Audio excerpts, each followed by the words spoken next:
I'm sure catch up if they arrive a little bit late. Hi everyone, I'm Justin.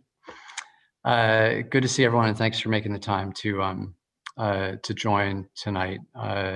So I wanted to just first of all underscore that the goal of this meeting is to listen to people that are interested in Tweed for a variety of different reasons, and not to hear me speak or even to have too much of a back and forth. I just want to get a lot of people's feedback. One of the things that I've heard a lot over many years, but particularly recently, is that the neighborhood around Tweed in particular feels like they haven't always been heard and listened to by the city. And so I think it's important to do that. Obviously, during normal times, this would be much easier to do if we were in person.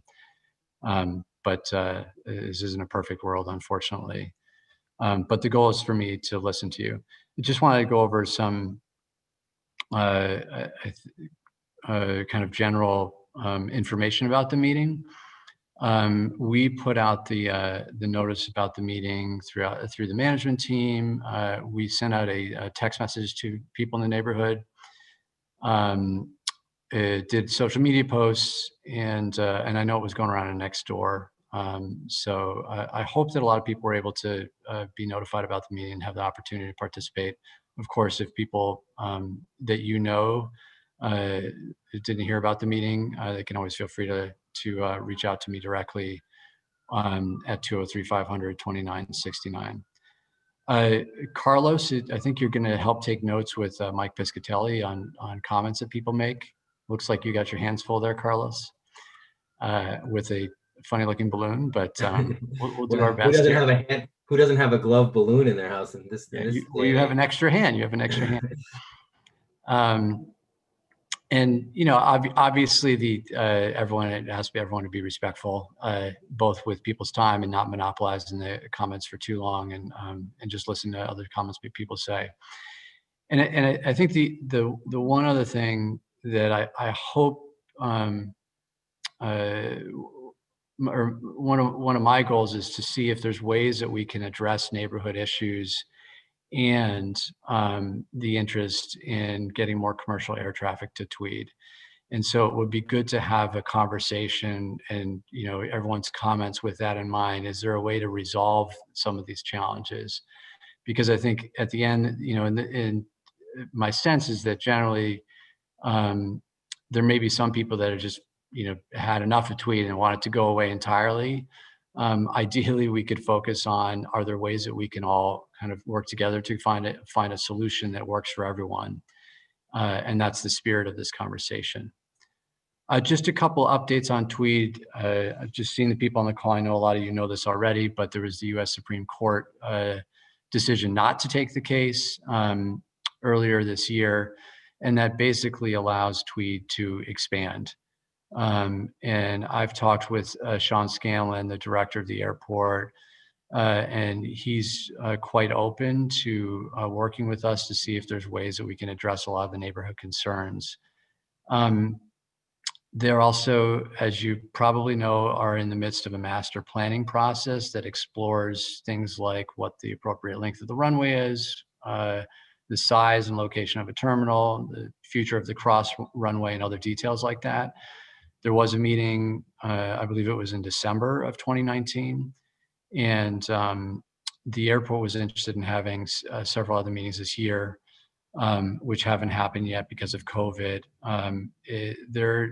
Sean is interested in having another meeting potentially at the end of this year, or the beginning of next year. So I hope that folks can get the word out once that's settled to show up at that as well.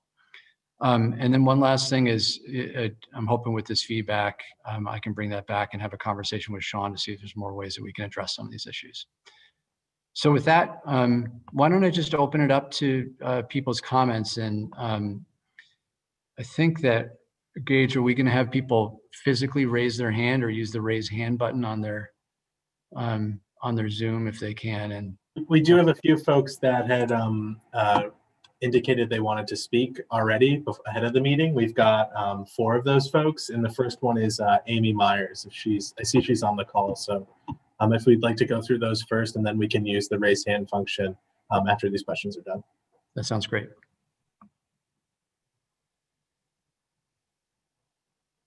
Amy, are I'm you so here? sorry. Yes, I'm sorry. I was distracted. I heard my name. I don't know if this question is unrelated. My question was really about the relationship between Tweed and Robinson Airport. If I really don't understand, or Robinson Aviation, I'm not sure that I kind of understand how they operate. And I know that one of my kind of quality of life concerns are the small planes that are flying daily around and around. And so I don't know if this is a place where someone could shed some light on that issue. So my understanding, and Mike Pascal, you may have more information on that, is that Robinson is a tenant of Tweed's. Is that right? Right. So Robinson operates the general aviation side of the airport. It's over on the East Haven side, and they're the tenant. And then what people on our side are maybe more familiar with is the commercial side, which is operated by the Airport Authority, which is the main commercial terminal where American used to fly out of. And so I guess, what are our options as residents here, or for resolution or any kind of feedback around the nuisance of the planes that are flying daily all day, kind of circling around the neighborhood? What can we do about that? Mike, I hate to put you on the spot because I know this is more of a listening session, but can you just respond to the general aviation component of the airport and what kind of control we have over that? Well, sure, and I'll keep it brief, just in the nature of today's conversation. But the FAA requires us to operate the airport for everybody. So you see a lot of the private aircraft that come in on the GA side, or like a Yale football game or something. You might see a few more. I think what we've heard more and more is the flight school, which is a subtenant to Robinson. They have quite a bit of use of that airspace if nothing else is going on. So you'll see the smaller Pipers pop up and down, people practicing, and the flight school might be an area that we mark on the list of things to discuss, because it maybe has a disproportionate number of flights relative to the number of people. We've heard that over the years.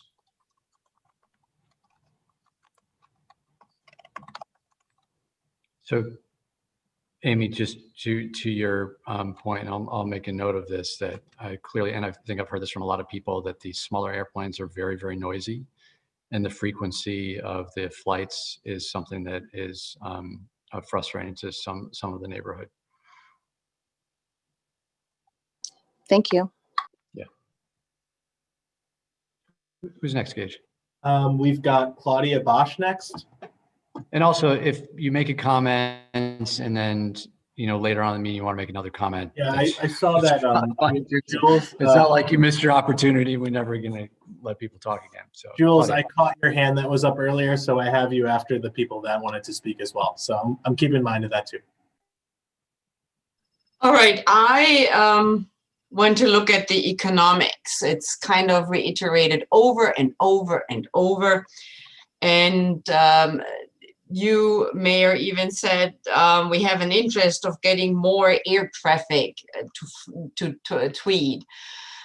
And so I want to read to all of you an official document that I found, and quote, "The authority should move forward developing Tweed as a regional asset, making the operation more efficient and the airport more effective in serving the needs of South Central Connecticut's business and pleasure travelers. This includes setting realistic goals for increased enplanements at Tweed as regional jetport. The authority should move forward toward financial sustainability and independence over the next several years." This statement actually is from a memo to then Mayor John DeStefano in July 1997. This is when the Tweed New Haven Airport Authority was founded. We are now 23 years later. Tweed has still not reached financial sustainability or independence. So how long was, how long is the time span of the next several years? How many more years shall the city support an airport that, in my eyes, never will reach sustainability? Those realistic goals, as we now at this point know, and it is not just COVID, they were never reached, those numbers of increased employments.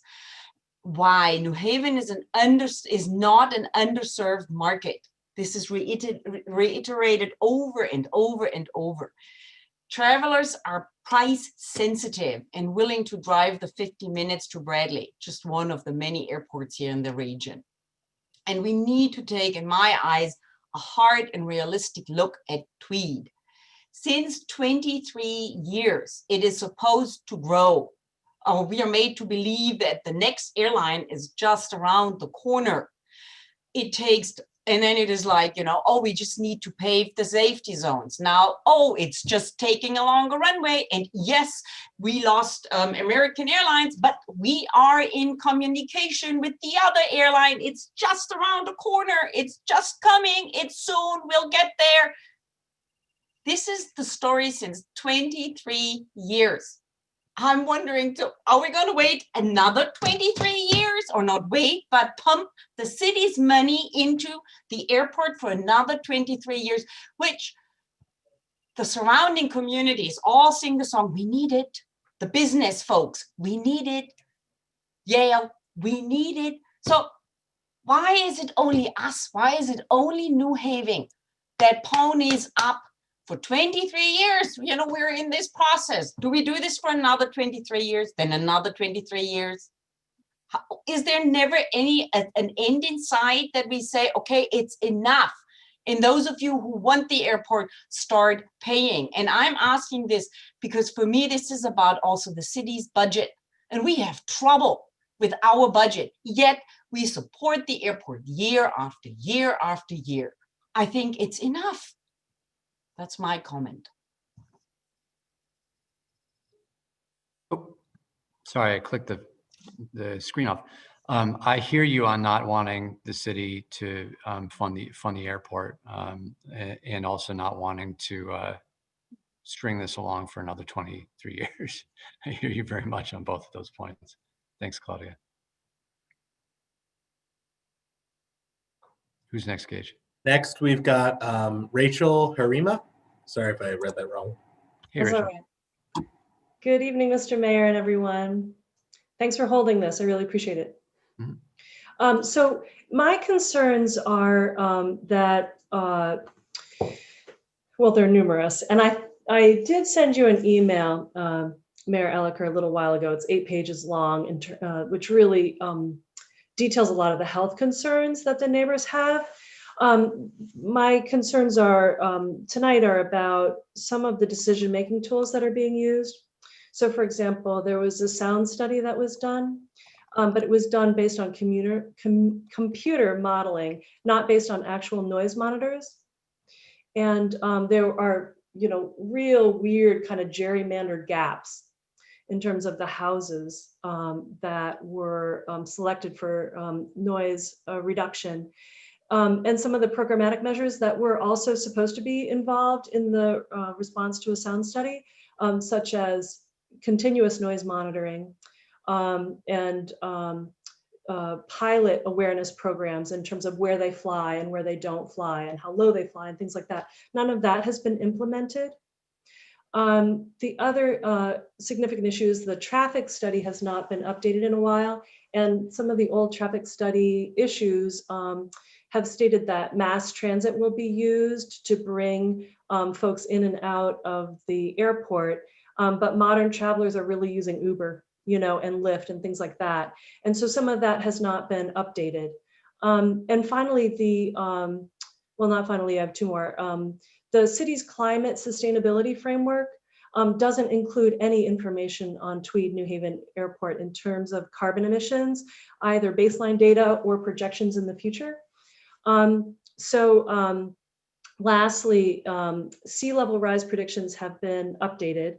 The most recently, it was updated in 2019. And NASA has also updated some of their information around storm variability and severity. And those things have not, to my knowledge, maybe they're part of the master plan, but I just don't know, have not been part of that. So there's a whole bunch of really big issues, ringing all the bells, sound impact. There's been a lot of international research done on the impact of sound on people. There's a lot of schools and vulnerable populations and things like that. So I don't know where they're all at. I don't, of course, intend that all these questions or options be answered tonight, but just to highlight that there are many significant outstanding questions in terms of upgrading the science surrounding the decision making and weighing pros and cons of the airport. So I didn't thanks. quite understand. I got a lot of that. Thank you. Yeah. I didn't quite understand. I think it was a second point about something about how low the planes fly or something like that. Is there, are you Right. suggesting there should be some sort of analysis or study or? Well, yeah. So, and there are ways for neighbors to state when planes. So, for example, I live on Lighthouse Road, which is kind of parallel to the main runway, but there are planes. Not often. I'm not saying often, but there are planes that just kind of circle around over my house, which is ludicrous. That's not an approved flight path, but there's a flight school there. There are people who want to head out to Long Island, all that kind of stuff. So those are the kinds of things that would be part of a pilot awareness program in response to a real sound study. So the sound study was done. It's outdated, needs to be updated, needs to be done based on real noise monitoring, not computer generated. Some of the programmatic responses, like pilot awareness programs, were not ever implemented. So I think it's a two-part concern with that. Gotcha. Okay. Thank you. Thank you. Appreciate it.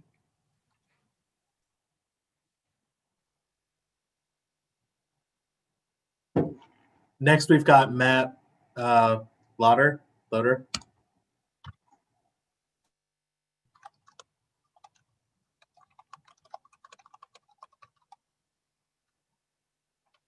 Gage, I don't think he's going to be on the call. He just wrote to express his support, strong support for lengthening of the runway. All right, sounds good. We'll go to Jules next. Gotta unmute yourself. I can do it for you if you'd like. Thank you. Sorry about that. Yeah, thank you for having the meeting. So essentially, I'm in the camp of let's close it, but I want to just say a few more practical things. One is in response to Amy's comments. For me, so I live on Lighthouse Road right by Anthony's. For me, the commercial planes from Robinson are probably the most problematic of any of the aircraft. They're the loudest, and they're actually extremely frequent. I don't know. And if you look in like flight logs and things like that, commercial flight logs, they're not all in the flight logs in terms of tabulating the counts that come in. And then I want to just comment on the smell of jet fuel. Right where I am, you don't smell it very much. If you're over on Mansion Street, you can smell it. Just you walk out the window and smell it in the morning. I mean, walk out the door and smell it. I mean, it's obvious. There's no question about what it is, and that's not very close to the runway on Mansion Street. Then I would suggest that there are no noise limits that I'm aware of. I think that if this airport continues to exist, there have to be noise limits that have to be enforced. I also think that there needs to be a discussion of what jet fuel is used in order to control emissions and things like that in terms of what pollutants we're exposed to. I wanted to ask a question about de-icing because I don't know. I mean, when they de-ice, I think it's propylene glycol goes into our sewage system. I don't know if Tweed's paying for it, if the City of New Haven's paying for it. I don't know how much pollution it's causing, how much havoc it's causing in the sound. I think it's an environmental concern that I'd like to raise. You know, honestly, even with my windows closed, even with the double panes closed, I've had my dog come running to me in the morning when she hears those guns go off to get the wildlife off the runway. She comes running out of bed. She wakes up and comes running out of bed after me saying, "Hey, what's wrong?" So, you know, this is not, you know, that's, oh, my dog, But I just want to express that it's a real problem. It's not just like, hey, I don't like this. That's it. Thank you. Thanks. And I am not saying that anyone here is just being like, hey, I don't like this. Yeah. Just to be clear. Thank you. No, I Can I appreciate ask you, how often do the guns or the cannon go off to get the deer off the runway or whatever? Well, it's not as often recently because of COVID and a little bit less traffic. There are times of the year when it's every morning. Oh, really? Yeah.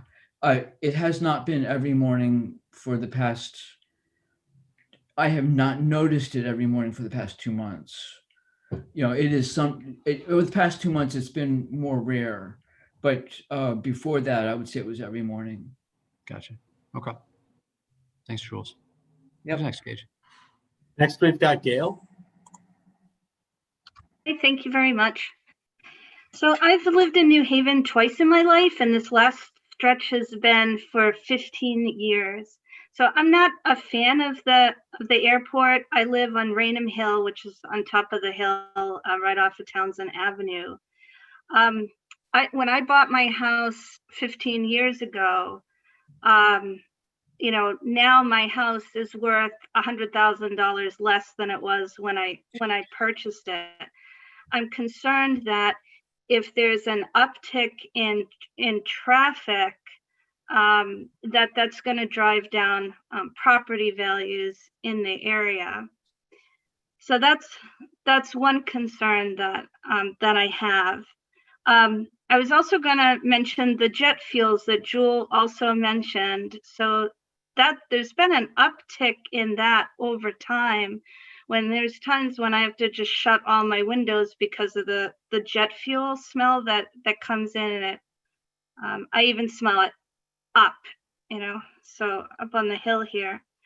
And I have some environmental and safety concerns. On the environmental side, so one of my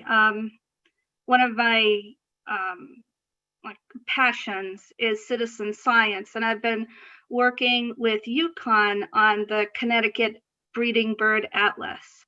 And I'm responsible for 18 square miles, including this whole area around the airport. So I'm documenting the number of species that breed in this area. I'm concerned that we're going to lose some of that diversity if some of that habitat is taken away by lengthening the runway. And then finally, the fourth thing is safety. I mean, we had an accident where some people died because a plane hit two houses. And so I'm concerned that, you know, the more it's a densely packed, you know, area, the more planes, or the larger planes, the more severe weather that we're having, the more potential for terrible outcomes. So those are my 4 concerns. Thanks, I appreciate it. Yeah. So Raynham Hill, you mentioned traffic. Were you talking about vehicle traffic? Or are you talking about air traffic? Air traffic. Okay. Air traffic, yeah. The number of planes. I thought so. Yeah. Gage? We've got Charisse next. Thanks, Gail. Hi, everyone. This is actually Sean O'Brien. I commandeered my wife's computer. Good to see you, Gage. I know you were. Gage might not have let you in if he had known it was you. That's a joke. That's a joke. Of course. Thanks, Justin. And good to see you, Gage. I'm glad you're doing well. I heard you were exposed to COVID, so you look great. Thank you. I appreciate you guys doing this meeting. My neighbors have been, great, excellent, talking about all kinds of points and, grievances and so on, which are quite justified. I'm not going to go into all that. You've heard it from me before. So what I do think would be good is if we can have a little more transparency around the airport in general. And I know that's something you definitely want, Justin. So there's 5 or 6 points that I think would be really important within that context. The first one would be meetings like this. I think it's important that we identify ourselves as a community member. Like I say, I'm a neighbor living near the airport in Morris Cove, something like that, because there are going to be people from the business community who are surrounding and may have some kind of stake in the airport, or folks who are, somehow related to airport operations and so on and so forth. I think having knowledge of someone's affiliation is really important. So if we can have that in these meetings, I'd really appreciate it. So that would be the first thing. For the next couple things here, I know the Connecticut Airport Authority had talked about potentially, absorbing the airport in some way or taking over the operations. So I think sort of an understanding of where that is at, if there have been discussions with the city, if that's something that the city would be willing to sort of pursue, and what the situation would be around that, increased operations, decreased operations. I think that's something important in this context. With the airport now not having a commercial airline, I think there's a high likelihood that CAA will at least be interested. And if we can know in the neighborhood what the impact of that would be great. Another thing I'd really like to know about are emergency events. So we haven't had a crash in a long time, thank God, but we did have a very large fire. I don't know. It's such a long year, I can't even remember what month it was, but we had a large fire on Dean Street in May or June. And we never saw a postmortem about that. We never heard what the issue was with that. I've heard some suspicions that it might be because of poor upkeep of electrical equipment on the runway, considering it was like parallel with the runway and so on and so forth. So knowing about that sort of thing would be really great. And then as far as federal grants and loan liability is concerned, I know that there are some requirements for keeping commercial flights that are tied to some of this federal money that Tweed has been using for the last few decades. So knowing, how much the city's on the hook for that, what the impact of that might be, would be really great as well. And then 2 more points real quickly.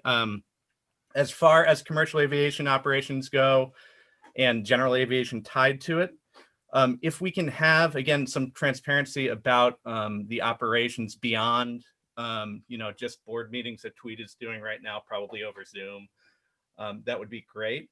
I know during the CARES Act, obviously they were required to fly planes so that American Airlines could, have that money for the bailout.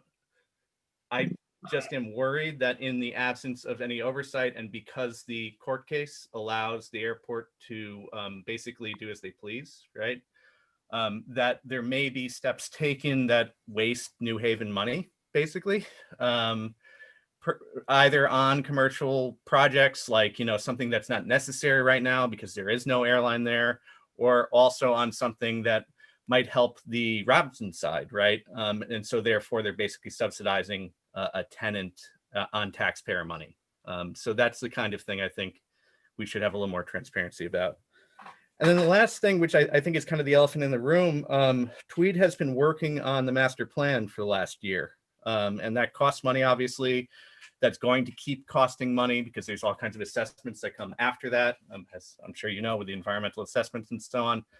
So just understanding what the impact of that is, to me, it seems like the kind of thing that shouldn't even be done this year. I'm not sure how a report, which was mostly compiled, before COVID-19, right, and then now is coming out with this huge impact and this huge announcement this month, how can even be remotely accurate?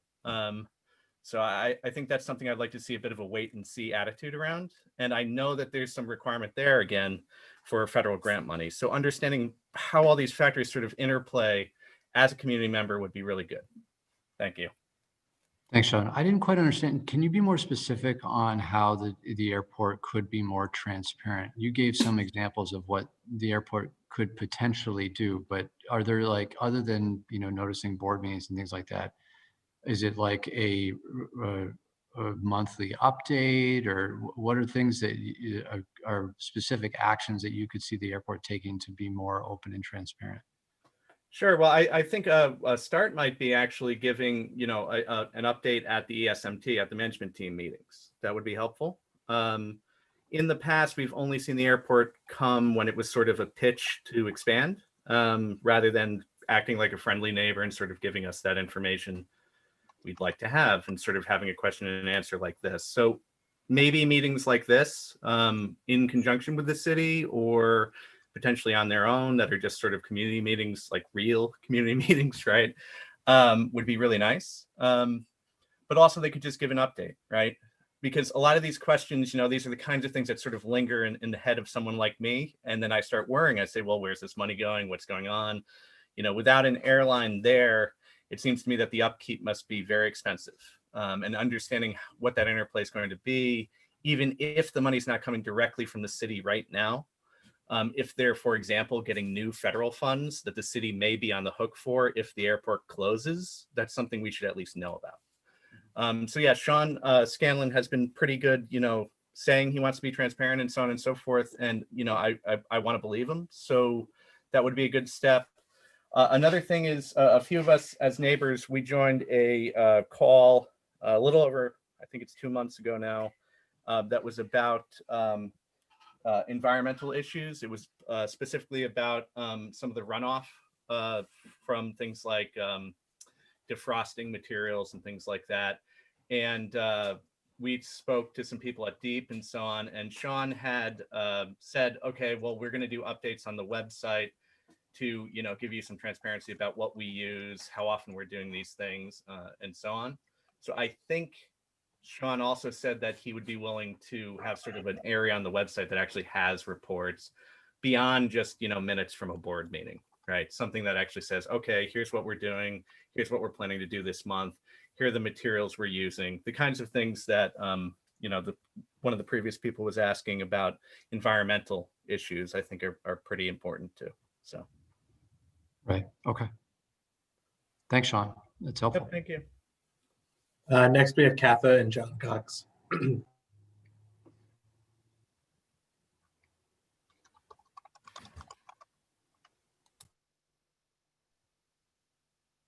I saw them on. Kathy, Sorry. there you are. Are we, okay, we're here. Okay, this is Katha. I'd like to talk about a quality of life issue that Rachel mentioned briefly, and that's road traffic. The original master plan had 30 flights a day. Rumors are that the ideal in this master plan will probably be around 15 flights a day to be for the airport to continue operating at a profit. And we were always told, don't worry about the traffic. Most people are coming from hotels downtown. They'll be hopping on the courtesy van. Well, that was way back in 2014. I canvassed my kids, their spouses, their friends, and said, scenario, you're at a hotel and you have to get to the airport. You're taking the courtesy van or the Uber. And after they start chuckling, they say, if my employer is paying for it, I'm taking the Uber or Lyft. So we can assume there'll be a lot more traffic on the road. And with flights, if there's flight, these are going to be flights, business flights. There's going to be, and you get the airports you want and the destinations you want. I'm assuming that flights are going to be bunched at either end of the day, people coming and going. And that's when residents are trying to leave the area to go to work, school buses on the road. So how do you deal with the increase in traffic? There are only 2 routes out of the Cove, Woodward Avenue and Townsend. They're one way each way. And while Woodward at the end breaks into 2 lanes, Townsend has sort of an informal one where people just create the second lane. That's assuming the garbage can is not falling into the street at the neighbor's house. So traffic is likely to back up, and that would be a hardship for neighbors trying to get to work on time. How will they control speeders? Because traffic stops would kill flyers' repeat travel. If you get your Uber driver gets stopped, you're not taking that flight again. Well, we had the dump trucks are a perfect example. Some of us have had problems with speeding dump trucks, but we were able to write to Giovanni. He responded immediately. And for the most part, the trucks have slowed down. How will you control Uber and Lyft drivers to get them to stop rushing and speeding through our neighborhood. And there's rumor that the terminal will be moved to East Haven, but from what we've heard, that you probably will get some pushback on that too. So these will be issues that will come up there. And I'd just like to read one last statement. If you oppose the Wheeler Street proposal because it benefits only the suburbs, consider that enhanced Tweed primarily benefits suburban residents, CEOs, researchers, doctors, etc. When the pro-airport expansion group wrote their letters to Hartford in support of overturning the MOU, I checked every name that was listed as from New Haven against Vision Appraisal looking for New Haven residents. Very few resided in New Haven. I suppose a few were in apartments, but I'm guessing many of them were from out of the area. They were writing on behalf of their employer, and they most likely live in the suburbs.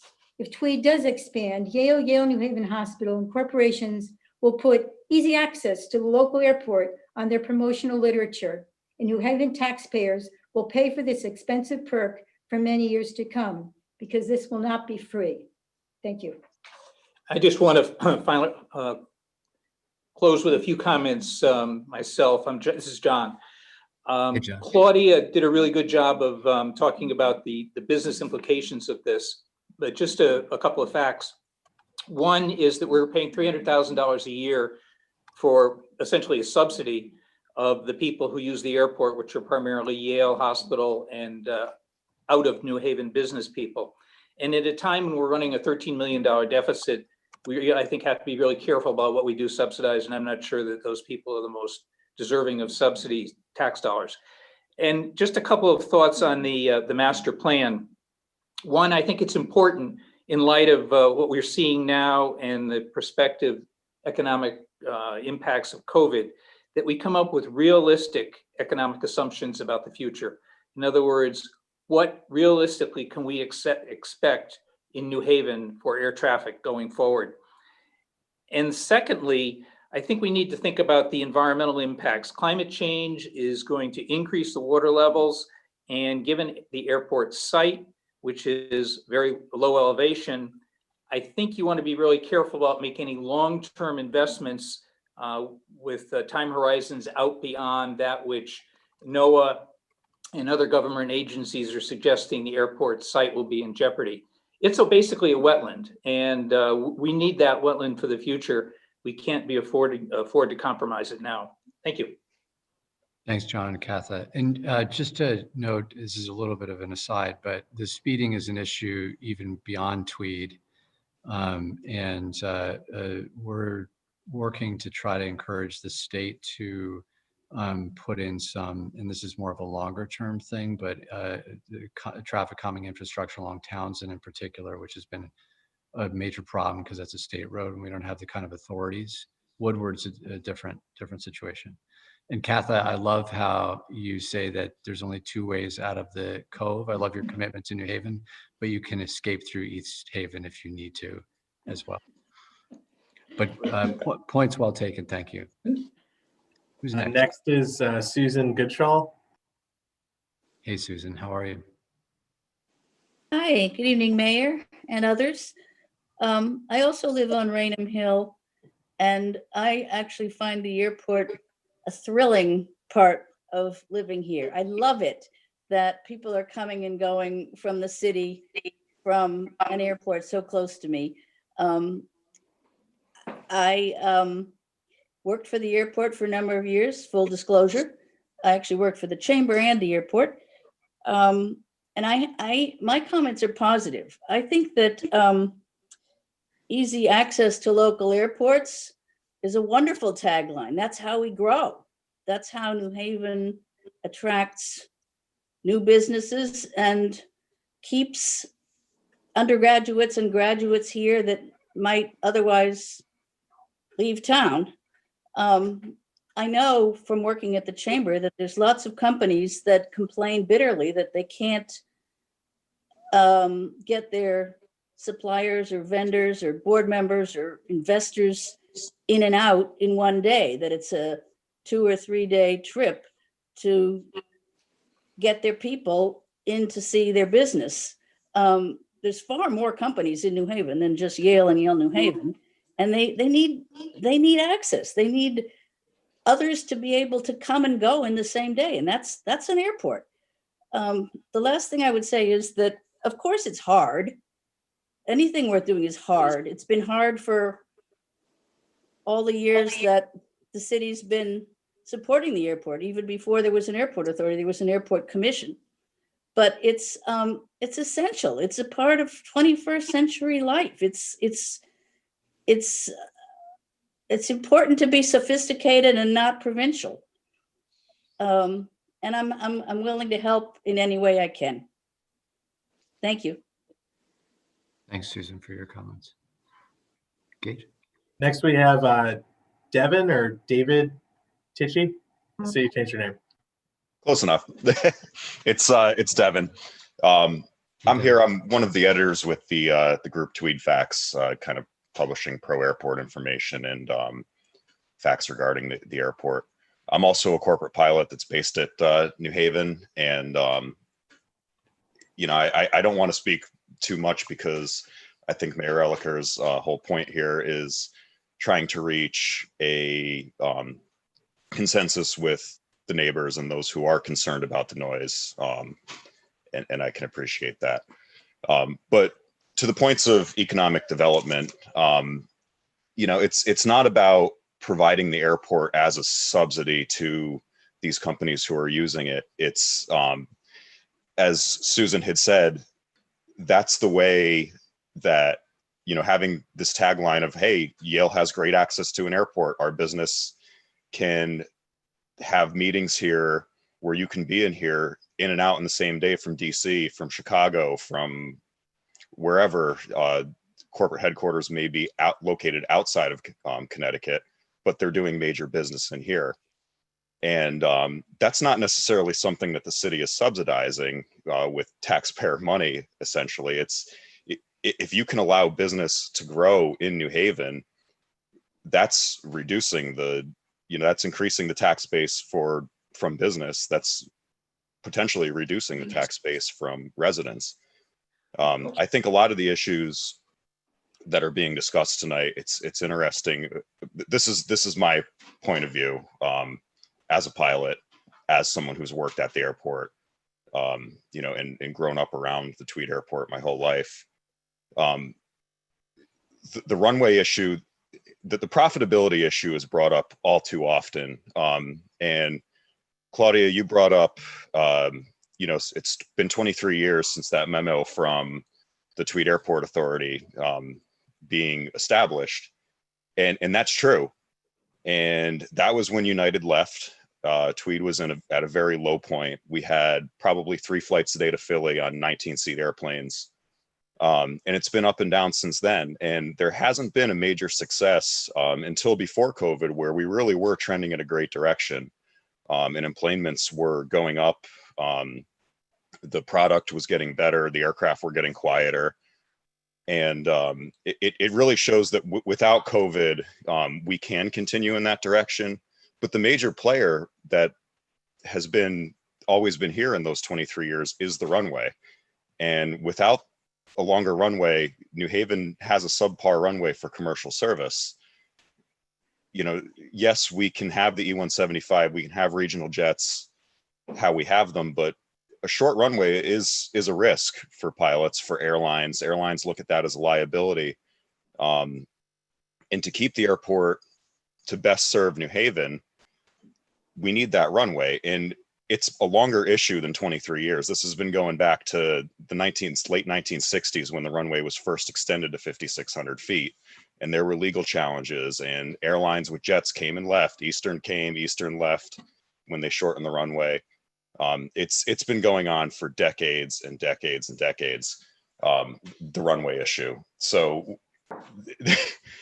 I mean, I can see Tweed coming back to what we had with American, you know, perhaps without the runway, but the runway is the key piece here that the airport needs to be able to succeed and attract flights and grow. And the current plan to pave the runway safety areas, yes, it is effectively lengthening the takeoff length of the runway and the stopping distance in the other direction. But that provides that extra safety net for the airlines for them to be able to come in here. And it makes the airport a safer airport for all the operators coming in and out of here. They're going to be operating the same type of aircraft, and it could make it a quieter airport as well. A longer runway, they're starting farther away from homes, they're climbing faster, climbing higher over the airport. So there are a lot of benefits from a longer runway, and a lot of the issues faced over the years, they all boil back to this runway length. Thanks, Devin, No problem. for your comments. Next is Susan Campion. As a reminder, if you'd like to speak, use the raised hand feature, or you can chat directly to me. Gage, I'm noticing Lisa raised a hand too, so maybe you can mark them down. Who did you say was next? Susan Campion. Hey, Susan, are you here? There you are. Susan, can you unmute?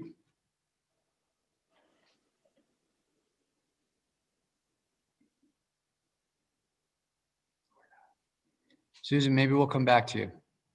Let us know when you're ready. After Susan, we've got Jody.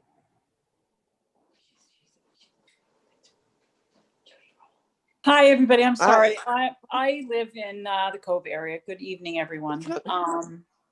And I'm a very close neighbor of Tweed. I live on Concord Street. I've been here about 7 years, so I'm thrilled about my neighborhood. I think the one thing I wish is that I wish New Haven was a better. The city of New Haven took care of the Cove in the way that it does take care of other parts of the city. Because I'm so close to the airport, I'm pretty much well aware of the noise and the ongoings at the airport. I think it was the first or second year that I lived here, maybe third. I left my house because I had a really nauseous feeling and a wicked headache. And I walked around the corner to see one of the Tweed pesticides trucks spraying into the river.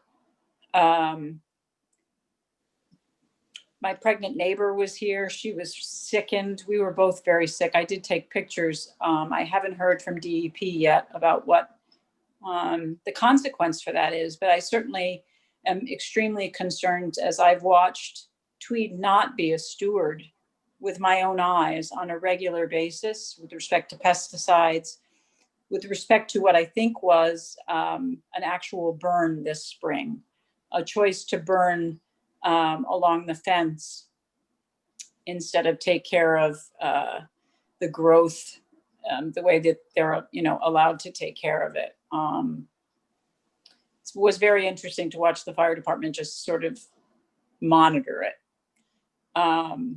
So I'm sure a lot of people have already gone before me, and because I joined late, I just want to be succinct and say, the end of the runway doesn't get extended until people are sure that we're not going to be exposed to more environmental issues than we already now. I'll take a prop plane any day over my little house here in the Cove, over a large airplane. And I used to work at the legislature, and I was very much aware of, every year Tweed would be there trying to keep it open. And until there's a really clear plan really thought out around traffic and speeding, the pollution, the noise pollution, the fact that Morris Cove is one of the biggest tax subsidies for the state, for the city of Connecticut, for the city of New Haven, while we have a lot of nonprofits who would justifiably do well if there were a larger airport. I don't see anybody else coming forward and saying, hey, let's really work this out in a way that addresses the environmental concerns, the traffic concerns. Oh, the planes will be quieter. It's the same discussion I've heard over and over through the years. That's not the reality. And we can't trust Tweed Airport, never have been able to trust them. So I would like to see what the plan is for the traffic, for the noise reduction, and the cost analysis benefit of it, rather than say, let's just throw the end of the airport on and go from there. I will also say that living on Concord, you would think that I'm in a flood zone, and I chose that. I chose to live near a small airport. I also chose to live in a flood zone because it's so beautiful down here.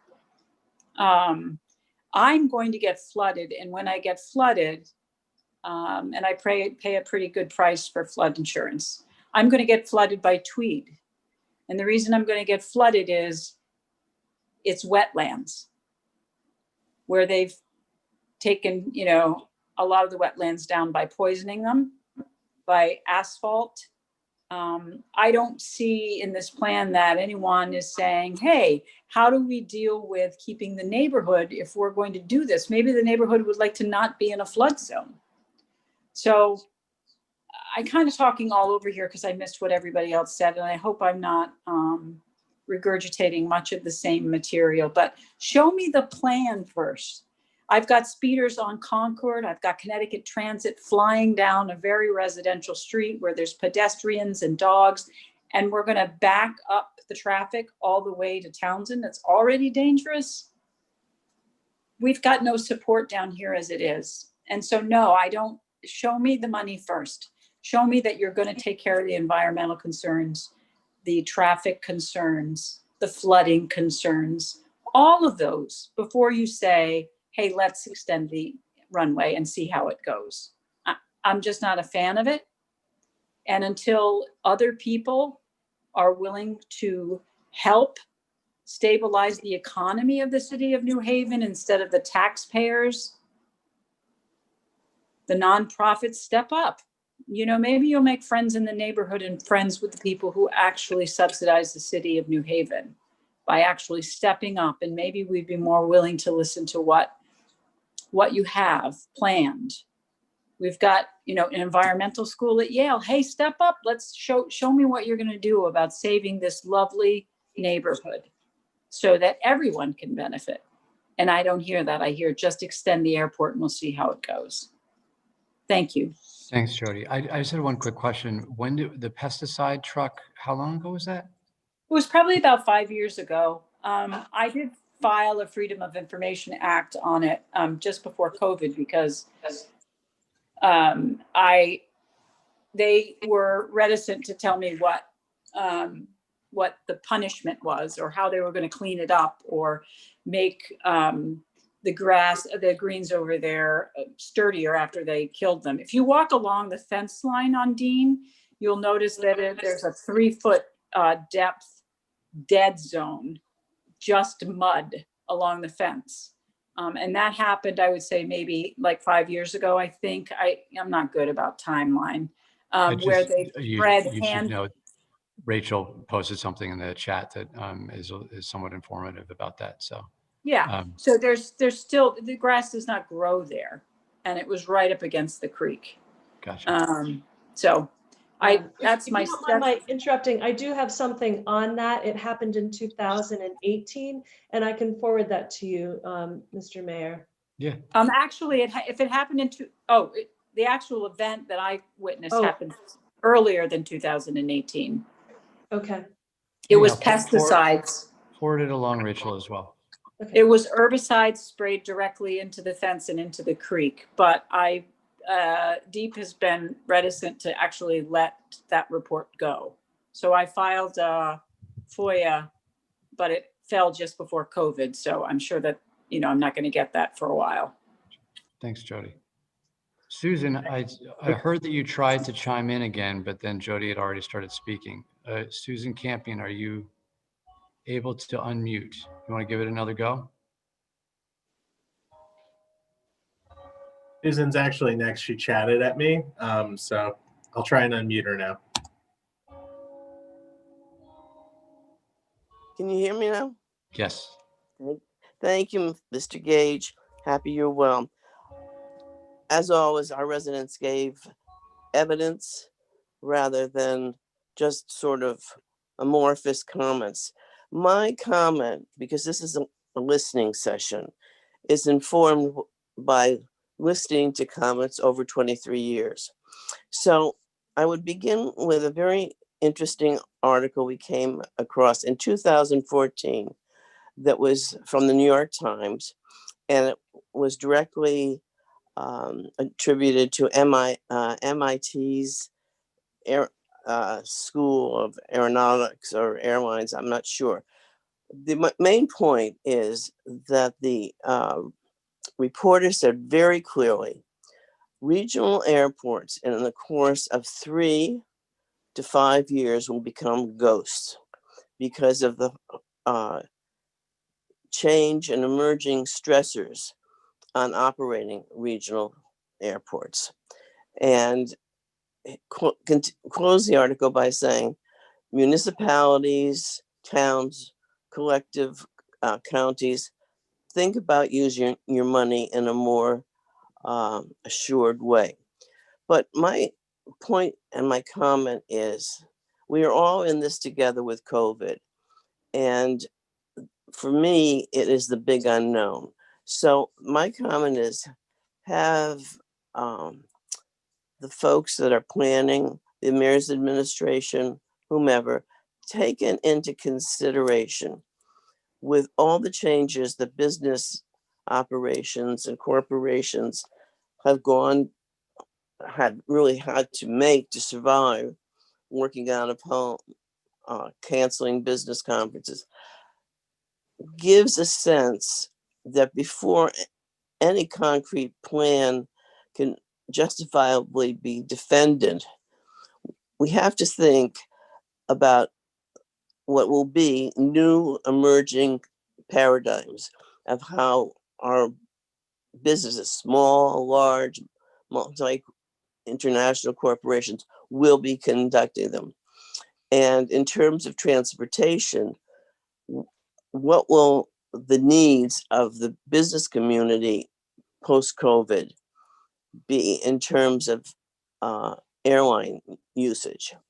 And along with that, the whole issue of what the economic tsunami that is coming, it's already here, is going to do to our great city.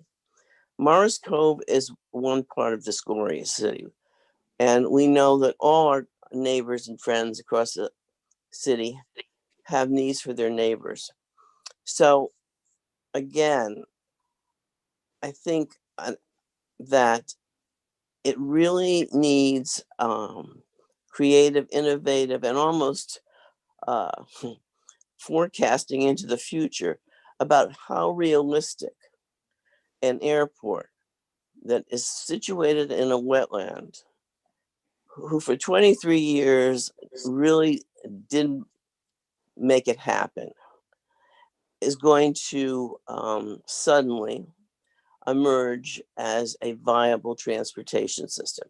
And I would also end, our state is in economic trouble as well. And the state is concerned about our main airport, our hub, Bradley. And there's only so many dollars that can be allocated for the support of airports. And if push comes to shove, that also has to be factored in. And I think the design of business operations is going to change radically. I think we all agree with that. And I think we always have to keep in mind that the clock is ticking on Tweed, given climate change. There are only going to be so many years before the climate change emerges and really that whole area becomes subsumed by that. So good luck to everyone in this process. And I would also echo, just in closing, the neighbors in Morris Cove are very reasonable, engaged people. And we have many connections and shared interest with folks from across the city. When Representative Scanlon asked, how can we start rebuilding what has happened? I said 2 words. Number one, you have to rebuild trust within the affected neighborhoods. And number 2, respect, listen, and collaborate with the neighbors. Thank you. Thanks, Susan. Good to hear your voice. Next, we have Lisa, and then we don't have any speakers. So if you haven't raised your hand or would like to speak, please chat to me or raise your hand. Hi, good evening, Mr. Mayor. I live on at 210 Burr Street, right directly across from Tweed, New Haven Airport. Haven't I been in your house? Yes, you have. I Yes, you remember it. have. Yeah, good to see you. And they did the windows and the doors in our home. And I have to be honest with you, it hasn't done anything for us but make a mess in our home. I've lived in my house for 25 years and never, ever have I ever gotten water in my home. And since the windows and the doors have been put in, water comes flowing through my living room door. They are coming tomorrow to assess everything that is wrong with this home. For 25 years, I never had to do a darn thing in this house. And now because of Tweed doing these windows, I'm in a mess here. And I could still hear all the planes. They have to take out our kitchen window because it was all put in wrong. It's freezing from the inside. It's freezing on the inside. We have to scrape our window to look out in the morning. This is disgusting. That's really frustrating. So the window install, it sounds like they were installed incorrectly. Everything was installed correctly. They put up walls, and because they didn't meet the wall on the bottom, they put molding on the bottom on top of my radiator. And now we can't get onto the radiator to regulate it. And half the window, the walls where they met are cracking. They're separating. I never had, and we had they wouldn't put an air conditioner in. Our air conditioner was broken and they refused to put an air conditioner in for us. They were going to supposedly put us in this home sealed in and not give us an air conditioner. So I took my retirement money and put an air conditioner in my home. And they came in and put a huge hole in my brand new air conditioner to put their ducking through, just to their fan through. Could you chat me your phone number? Sure. Okay. I will do that. Thanks. I do want to give an opportunity if anyone else has any other comments, but there was a comment in the chat. And Gage, can we copy all the comments in the chat just so we have, if people have added additional information that didn't want to speak, so that we have that as well. But there was a comment in the chat about next steps. And I want to take this information and would like to ask either Carlos or Mike to kind of report out of what overall we heard, but take that to have a discussion with Sean Scanlon from the airport. Because I think there was, there's some things that may be difficult to address, but a lot of things that there's room to there's room to work on.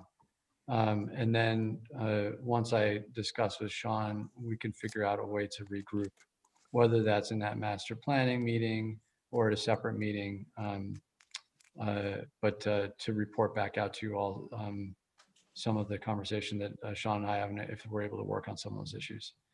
Before we get kind of a summary of what was heard in the meeting, does anyone else have any additional comments? We have one more comment, Mayor, from Vincent.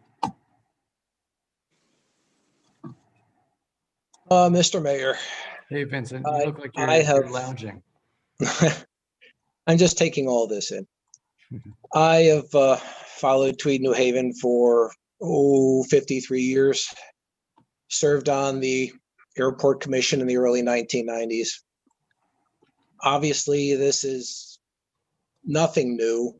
The names change, but the cycle always seems to keep repeating itself, that people go out there, they may not smell the jet fumes or hear the airplane noise when the realtor is showing them the house, but suddenly after that closing is complete, suddenly there's an airport out there. And for me, it's sad that there's just no way, it doesn't seem to be a way to break this cycle outside of enforcing due diligence. I don't know if the city can better inform potential buyers through working with the realtor community to say, hey, look, if you're going to come out here, we think you should know there's an airport here. I believe in tackling these things at the root. And for me, this is the root. That's all I'm going to say. Thanks, Vincent. I see Garrett Sheehan has his hand up. Hey, Mayor, how are you? And my name's Garrett Sheehan. I'm President and CEO of the Chamber of Commerce. And, Mayor, I think this is a great session to be able to hear from the people who live right around the airport. And, as I hear your comments, many of them are not at odds with, what we've been promoting from the Chamber. And so I'll just share with you from the Chamber of Commerce, we don't have any financial gain in the airport, but what we do try to do is grow New Haven. And when we talk to businesses, overwhelmingly, we hear from them that, hey, one of the pieces missing from New Haven for us is if we could get in and out better, if we could have more access, and we feel like we'd be able to add more jobs there. So, I don't have any control. Sometimes I think people associate me with actually the airport, and I don't have any, I'm not on the board, I'm not part of the airport at all, but I just, what I hear from so many of the residents speaking tonight is big trust issues, and so I hope that those can get resolved, because I think that, that covers a lot of them. And the last thing I'll just say is that, I know there's been a lot of comments about people outside of New Haven, but I will tell you that the businesses that are in New Haven, even if some of their employees live outside of the city, do pay property taxes. The mayor's heard from me before, anytime property taxes go up, because that is a huge issue for our businesses. So they are part of the contribution. And if we can continue to grow jobs in New Haven, then that's more residents. Maybe not every employee ends up living in the city, but more residents for the city. So, I'll just share that we're committed to growing New Haven. That's what our interest is here in this. Thanks, Garrett. Looks like Susan's got her hand up again. Susan.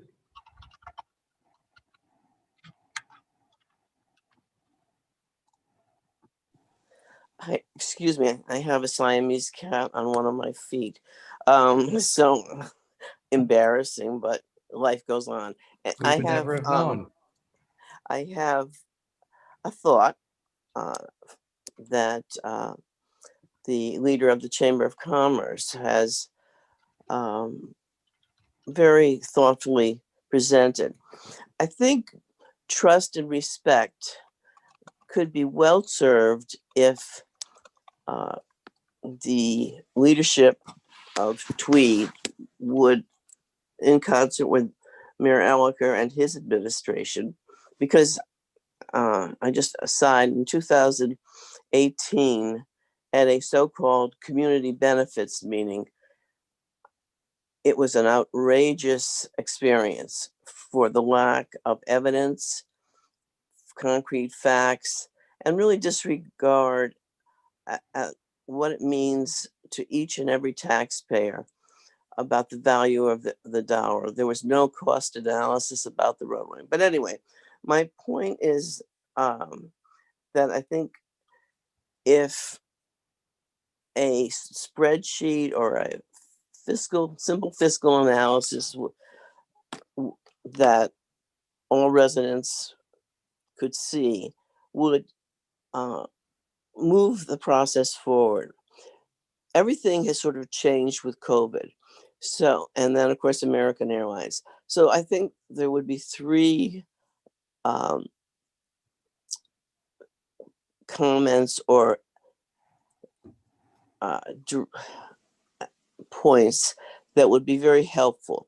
Number one is, now that American Airlines is pulled out, who is going to be subsidizing the operations at the airport? Number two, the producer of financial support for the airport, whatever entity that is, a concrete and fact-based analysis of expectations of how long that subsidy would exist. And obviously the last question is how, well, and it goes to my first point, what are future plans and how long, without other airlines going forward to present themselves for consideration, how long could Tweed survive? Thank you, Gage. Thanks. Can we get a Mike or Carlos, a summary of sort of the overall theme of the issues? And before you dive in, just wanted to thank Alder DeCola, Alder Santana, Alder Douglas, and former Alder DePino, chair of the management team, for being here as well to listen in. Mike, you unmuted.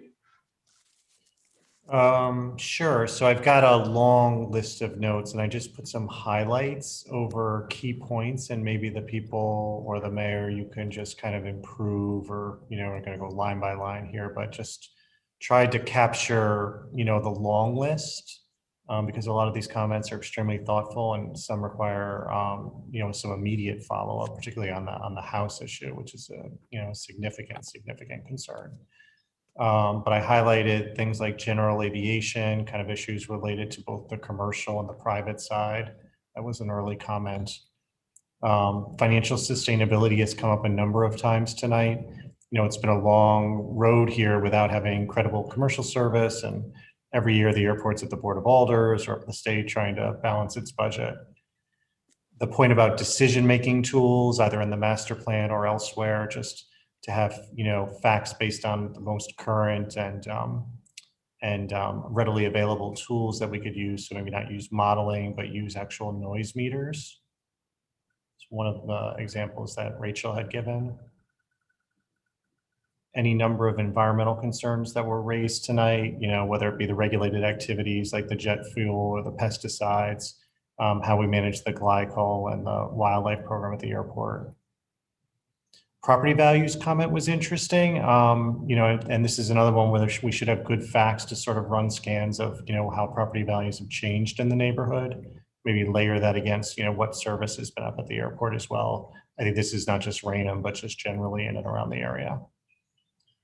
Transparency has come up a number of times. Low-hanging fruit, things like making sure project updates are there, you know, what Tweed is doing in terms of reporting out at its board meetings, showing up the management team.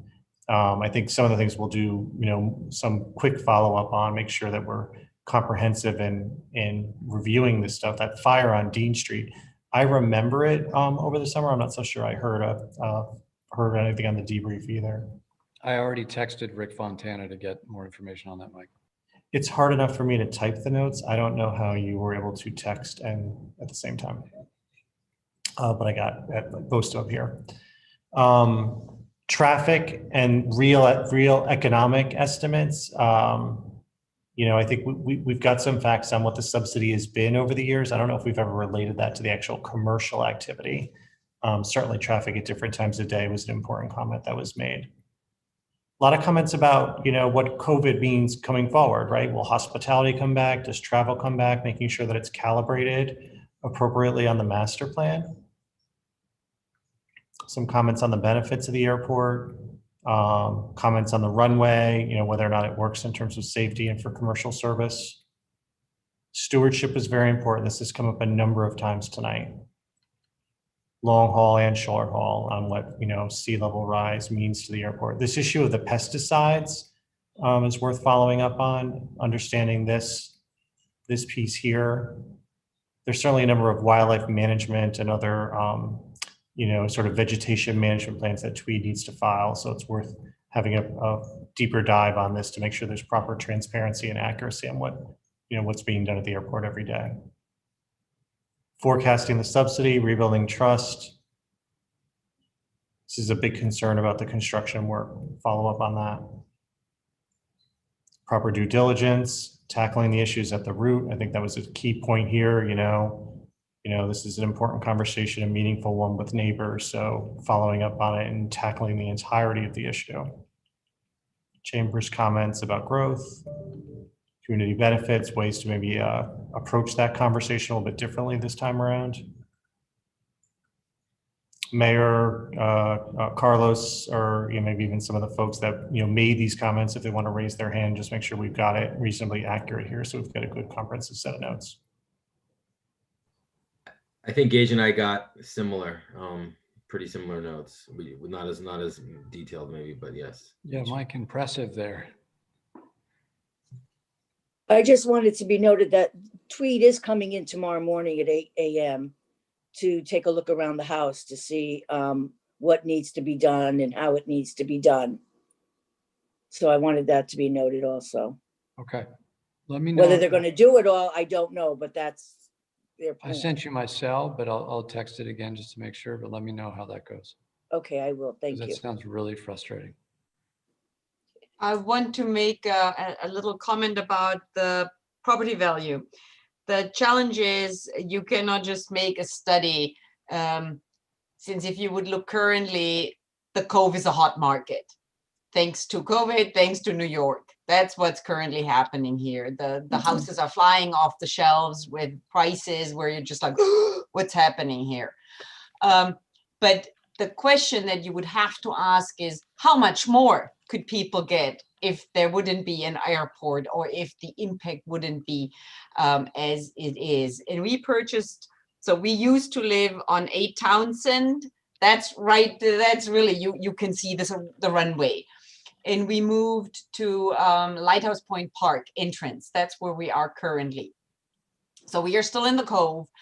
And when our house was assessed, so the new house, the Lighthouse Point Park house, basically, it got in comparative values within the neighborhood. Down here at the Cove, it got deducted because of airport proximity, whereas houses that were further up Kneeland didn't get the same deduction. So this is what you have to take into consideration talking about property values. What could be get more if it would be, so this, you just have to look at the delta of the impact of airport proximity. So if you live close to an airport, let's say you live in East Rock, then actually a closeness to airport will increase your value. If you live too close, it decreases your value. But again, you need to look not across, so what was your house worth in 2005 and what is it worth now? That doesn't help. The question is, what could it be worth if not impacted by the airport? And due to the experience we had just last year, I would say the city could, at least in the Cove, generate more tax income if there wouldn't be an airport. And that should be for once also taken into a cost benefit analysis. Thanks, Claudia. Appreciate that. Welcome. Okay, well, there'll be more opportunities, but I appreciate everyone making the time. And like I said, we've already compiled the information pretty well, thanks to Mike. And I'll be connecting with Sean, and we will report back to folks if we can make progress on any of this. Thanks so much, everybody, and stay safe. Thank you all.